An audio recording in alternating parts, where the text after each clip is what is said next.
মানিকচক ঘাটে গঙ্গা নদীতে স্নান করতে নেমে তলিয়ে গেল বছর 21-এর সুরজ ঠাকুর নামের এক যুবক। মামার বাড়িতে পরিবারের লোকজনের সাথে গঙ্গায় স্নান করতে নেমেছিলেন যুবক, কিন্তু প্রবল স্রোতে স্নান করতে নেমে তলিয়ে গেল সুরজ।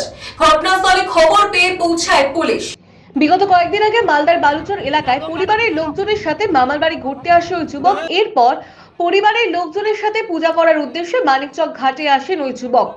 পরিবারের লোকজনের সাথে গঙ্গা নদীতে স্নান করতে নামে ওই যুবক, তবে নদীর প্রবল স্রোতে তলিয়ে যায় সুরজ। পরিবারের লোকজনের চিৎকারে নদীতে খোঁজাখুঁজি শুরু করে স্থানীয় জেলেরা। খবর পেয়ে তড়িঘড়ি ঘটনাস্থলে ছুটে আসেন মানিকচক থানার পুলিশ বাহিনী। সাথে সাথে নদীতে নিখোঁজ যুবকের উদ্ধার কাজে নামে বিপর্যয় মোকাবিলা দপ্তরের কর্মীরা।